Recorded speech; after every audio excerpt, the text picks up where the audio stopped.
What's up, you guys? It's the Wrestling Old Head, back like I never left. Long vacation, actually dealing with a real bad sickness. I was sick for like a week and a half, didn't have a voice. The voice is slowly getting back to normal, and you'll probably hear it go in and out as this video progresses. Today, we're going to be talking about Survivor Series 2025 War Games. They've only got 4 official matches announced as of this recording. And by the way, if you're listening to this, happy belated Thanksgiving or happy Thanksgiving, depending on when this video comes out. This will be the first Survivor Series to take place in an outdoor venue, the first to take place in a stadium, the first to be held in a Major League Baseball venue, and the second event to be held in the U.S. state of California after 2018 event in Los Angeles. It will also feature the first War Games match to take place inside of a stadium since July 1998, which was held by World Championship Wrestling. This will also be the first Survivor Series to broadcast on Netflix internationally and on ESPN's direct-to-consumer streaming service in the United States. And on top of all of that, this will feature John Cena's last appearance at both Survivor Series and on PPV or PLE as an in-ring performer due to his retirement from professional wrestling. So, a lot of firsts, a lot of historical events that are going on, history-making events, if you will. And there's a lot to talk about. So let's break it on down like a shotgun. We're going to start off with Stephanie Vaquer against Nikki Bella. This will be for the WWE Women's World Championship. Now, this all started when Nikki Bella made her triumphant return to the WWE, much anticipated return, and she started to talk about all of the young ladies in the WWE locker room and how she helped pave the way, and she called Stephanie Vaquer Stephanie Vaquer. No way!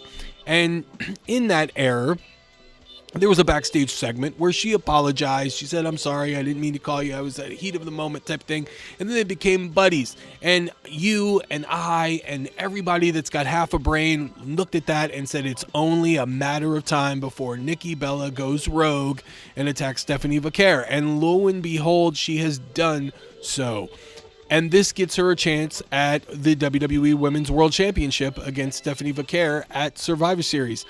Stephanie Vaquer has been a little absent from WWE Raw programming, and for that reason, I don't know why. I don't know what it is, but they have definitely halted her. They've done that a lot, and I'm going to be honest, it kind of reminds me of what Vince did when the NXT call-ups would come in. They came in with so much momentum. Killer Cross, Adam Cole, the host of others that came up, graduated from the NXT. And once they got to the WWE, it just seems like once they hit the main roster, there was a halt for whatever reason. And we're seeing that with Stephanie Vaquer. We're seeing that with Julia. We're seeing that with Penta prior to his injury. It just seems like they're just halting the momentum because they came in with such fire. And it seems like they've kind of lulled them into like this static state of like middle ground, middle area for whatever reason. It's a very, very much so reminds me of a Vince McMahon-ism. So it got me thinking about this match, and it seemingly is a foregone conclusion that Stephanie Vaquer will get the win, and it'll be a hard-fought match, but Nikki Bella will lose. But then I started to think beneath the surface, and I started to really understand the psychology of a heel turn like this for a Nikki Bella. This isn't just your regular heel turn. She came in with a lot of fanfare from the women, the young ladies in the crowd, fans of the older generation about 15, years ago or so. And she gave that all away to turn heel. And I wonder, would they be setting up Nikki Bella beating Stephanie Vaquer? It'll give Stephanie Vaquer a chance to become more of the chase, which it's very beneficial for the top babyface or for a face that's trying to get over. And I promised I wouldn't say babyface, but here I am, blaming it on the illness. Stephanie then chases after Nikki Bella. You can even add Brie Bella into the mix. You can do all kinds of crazy stuff with them as twins. There's just a lot you can toy with. I think there's a lot more there than Stephanie Vaquer just winning and then moving on to another challenger. She loses the Women's World Championship. She tries to get that rematch, potentially at like a Saturday night's main event, or maybe even as far out as the Royal Rumble. And then she wins the gold back right before Elimination Chamber, right before WrestleMania. So, as crazy as it sounds, I'm going to go with Nikki Bella. I think Nikki Bella gets the win here. I think it's going to shock the world. And I also think it's going to add the mystique to the heel turn. It's not just going to be some random heel turn. I think they're going to do something really well with Nikki Bella here, where she is of a long and forgotten era. And she's here to shape these young women into shape. And she's probably going to do it by any means necessary. She's probably going to do it by heel tactics. And I would not be surprised. I'd keep your eyes on Brie Bella possibly getting involved as well. So, I'm going to go with Nikki Bella. And up next, we've got John Cena against Dominic Mysterio for the WWE Intercontinental Championship. I have seen a lot of talk of John Cena retiring with the WWE Intercontinental Championship, and some going as far as to say that the title should retire with the man, John Cena. And I just don't prescribe to that. I don't think that's a good idea. I understand TKO is coming in and it's getting rid of the legacy of the WWE, albeit in slow chunks and, it's pennies compared to what they could do. They could come in and completely rebrand the entire thing, but they're doing in slow increments here. And for that, I think legacy is very important, especially for professional wrestling, especially if you want to start to bring in older fans from the long and forgotten eras. I'm sure they tuned into Saturday night's main event just for nostalgic purposes. They're probably going to tune into the War Games event for nostalgic purposes. So why get rid of that chance to bring in these fans that have left professional wrestling as a whole, but then are just peeking in because they're watching ESPN and they're hearing about this big event that's going on, and some wrestlers they remember are going to be on the marquee. So I think it is important to keep the legacy of the Intercontinental Championship alive. On top of that, it just doesn't seem like it fits the character of John Cena to retire in his last match with a victory, mind you, and then also to leave with the Intercontinental Championship knowing that he would never defend it again. I think it is far more likely that you see John Cena, if he is to retire with the Intercontinental Championship, bequeathing that to either WWE Raw management or gifting it to who he beat and saying that he respects them. Do I think that's going to happen? Absolutely not. I also don't believe they're going to be retiring the Intercontinental Championship, and I really don't believe John Cena is going to walk away in his last match victorious. I think he is going to walk away looking at the lights no similar to what Goldberg did. If Goldberg can do it, John Cena sure as hell can do it, and he will. And I think the person that he does put over is going to be a heel, and it's going to be Gunther. And in the meantime, he's defending his Intercontinental Championship against Dominic Mysterio, a title that he won fairly recently on Raw from Dominic Mysterio. In fact, it was the last WWE Raw of John Cena's career in Madison Square Garden, at least as far as an in-ring performer. And so, burying the lead here for a second, I think as far as predictions go, I'm going to go with Dominic Mysterio here. I really think he gets the victory. Now, whether you get interference from El Grande Americano, whether you get interference from Roxanne, Perez, or Roxy, there's also an opportunity to have Liv Morgan make her triumphant return and help Dominic Mysterio win, so she has a little bit more bargaining chips when she gets back before she finds out that Dom and Roxy were doing the little horizontal mumba behind her back or something like that, the little tonsil hockey behind the back, and not even the Judgment Day knew. I think it would be interesting if we found out that Dom had evolved from the mistakes he made when he was obviously courting Liv Morgan behind Rhea Ripley's back in front of the camera. Couple of shots of him, of Liv walking into a room, and then later Dominic starts to walk into the room and he's looking around to see if anybody's looking, and this is all going on while the New Day are being interviewed backstage and you can see it in the background. What if he evolved from that and he's starting to be a lot more covert and we had no idea they were messing around? So Liv Morgan comes back, helps Dominic Mysterio, and she thinks she's in Pleasantville and starts to slowly see that Dom has moved on to Roxanne. The guy's a regular Joe, whatever his name is, from the television show You. The guy's sociopathic as hell, but he's a playboy. So I got Dominic Mysterio coming out victorious here. I think one of the things that it's going to lead to, it's definitely going to cement the legacy of Dominic Mysterio. It's going to get him over huge having that victory over John Cena. And because of that, I've got him winning. I also think you're going to get Rey Mysterio and Dom at some point in AAA. And Dom with the Intercontinental Championship going into Saturday night's main event, possibly even to Raw. There's a rogues. There's a court of chaos around Dominic Mysterio right now. There's a rogue gallery of challengers, to quote Robert Karpelis, that are looking to challenge Dominic Mysterio for that Intercontinental Championship and beat him. And there are far more challengers there and far more opportunities to get title matches on Raw than there would be if John Cena were to retain here. And then I thought about also for the Last Time Is Now tournament to have Solo Sikoa potentially win. Now, if you go back and you remember, John Cena actually got destroyed by Solo Sikoa, never got his lick back, so it would be interesting if Solo went on, but I just personally can't see him beating Gunther. I digress. That's my ADD, guys. Here I am talking about one of the final matches of John Cena's career, and then here I am going on a rant about John Cena's final match. Somebody stop me. Somebody stop me. All right, so for the Women's War Games, Rhea Ripley, Io Sky, Alexa Bliss, and Charlotte Flair and AJ Lee battle Nia Jax, Lash Legend, the Kabuki Warriors, Asuka and Kairi Sane, and Becky Lynch. The War Games for the WWE is not the War Games that I grew up with. There is no top on the cage, I'm sure, to differentiate between War Games and Hell in a Cell because they're very similar in visage. I think this match is they tried their hardest to make this a build-up War Games match. There is a lot of star power in this match, and if I had to guess, I'm gonna go.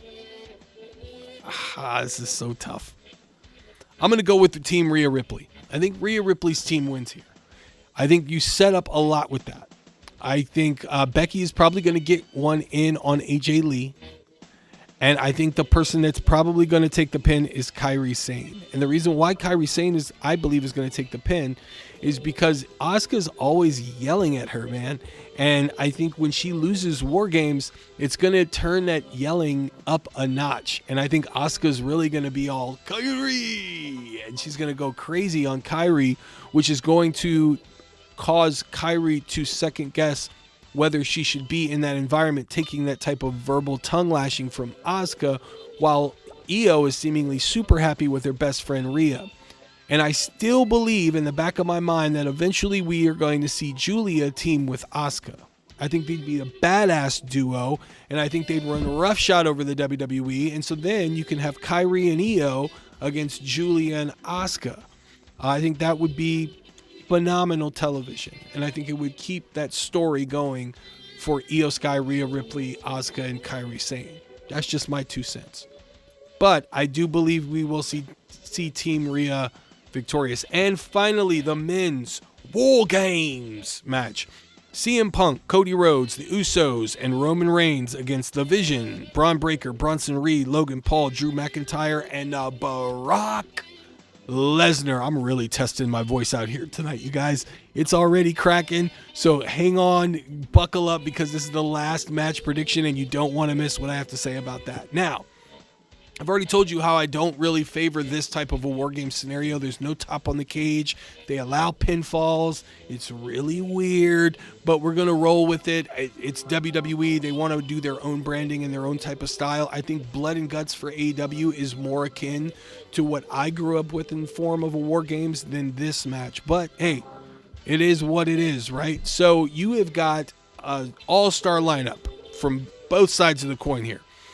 What I originally thought after my third decision was that we were going to see CM Punk, Cody Rhodes, Roman Reigns, Jey Uso, and John Cena against Braun Breaker, Bronson Reed, Logan Paul, Drew McIntyre, and Brock Lesnar. But Jimmy would have had nothing to do, and I think I even said as much when I was doing my pontificating and predicting out in the speculation station for the Portal of Pro Wrestling that Jimmy would probably be inserted, injured, and then maybe John Cena would fill in for him. Now, a lot of people have said that they think that that would be a dangerous match to put John Cena on in the twilight of his career and how he's going out. This is the WWE. This is not AEW. They're not going to be doing all kinds of crazy stunts. Now, I do understand that if you cite last year, I would be completely wrong because there was a lot of guys that got banged up during that match. Jacob Fatu got hurt, Tonga Loa got hurt, and Bronson Reed destroyed his ankle in the process. And I'm sure a lot of people were banged up, but there are limitations. There are ways to hide. There are ways to protect yourself in War Games because there's so many bodies and they're in that cage. All it takes is a chair shot. All it takes is to get, catapulted into the steel cage, and then you're out for a few minutes and you can collect yourself. I never foresaw John Cena going to the top of the cage and hitting a 450 splash, corkscrew plancha, or acai moonsault. I never saw that coming, but he could have added to that star power. And if you would have inserted John Cena in place of Jimmy Uso, no offense, Us, then that would have been, hands down, the biggest lineup, the most star-studded lineup in a War Games match of all time. And I'm throwing it up there with the Dangerous Alliance War Games. I'm throwing it up there with the Four Horsemen War Games. It would have been one of the biggest War Games matches as far as star power of all time. But you still have that here. Now, earlier I was talking about the Women's War Games match. I went with Team Rhea because Nikki Bella is going to beat Stephanie Vaquer.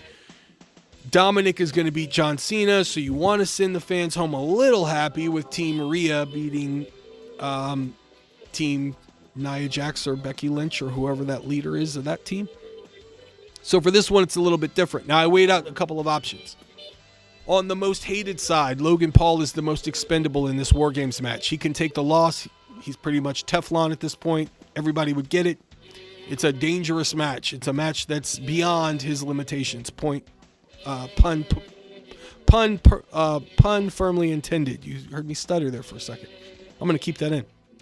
So, Logan Paul, he could take the fall.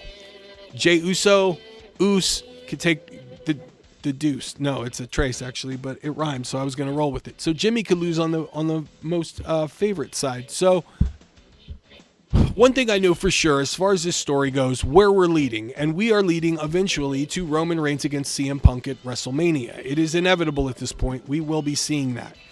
I think Cody Rhodes and his beef with Cena, or with Roman Reigns and CM Punk, will also be accentuated here. I just think there's not a whole lot of camaraderie, so there is an excuse that they weren't on the same page. Jimmy took the fall. And the Vision looks a lot stronger. Drew McIntyre looks a lot stronger because he's pretty much been on a losing streak for a long time now, and I'm sure he's frustrated. Brock Lesnar gets to dominate. I think it's just a win-win all around if the Team Vision gets the victory here. And that leads to Roman Reigns' dissension further with the Usos, Roman Reigns' beef with CM Punk, Roman Reigns being a little skittish around Cody Rhodes, and I think it just works out in that favor. Now, I understand that you've got 3 heels winning, but let's refer back to the Intercontinental title match for a second. This match is going to happen in Dominic Mysterio's hometown. They love John Cena, but they also love them some Dirty Dom. So if Dirty Dom wins back the Intercontinental Championship, I don't think they're going to pelt trash into the ring and call him out his name. I think you are going to hear a pop that way. So you got that pop. Then for the next match with Nikki Bella and Stephanie Vaquer, Nikki Bella wins. So then, okay, that quiets the crowd down. Then you go into War Games for the women's side. Team Rhea Ripley wins, the crowd goes banana. And then in the men's War Games match, the Team Vision wins.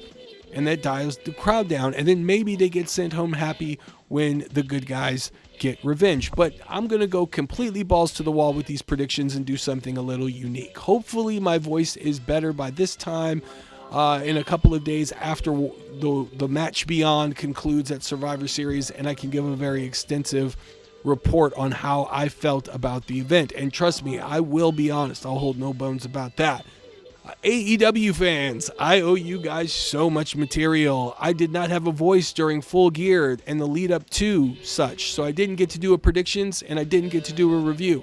I will make it up to all of you guys, I promise. But in the meantime, let me know what you guys think is going to happen at Survivor Series. Go ahead and drop your predictions down in the commentary section below. If you like this video and other videos, I suggest that you sign up for the Portal of Pro Wrestling so you can hear the Wrestling Old Head, that would be me, drop you with some hotness at any time. So you got to hit that notifications bell if you do subscribe, because I don't have a set schedule. I drop when I feels like it. So go ahead and hit that subscribe button and get a thumbs up on the way out, you guys. I would very much appreciate it. Thanks for stopping by, you guys. Enjoy your Thanksgiving week. Hopefully you get the rest of the week off and you get to relax going into Survivor Series. That's it for now, you guys. I'll see you in the next one. Stay tuned for more.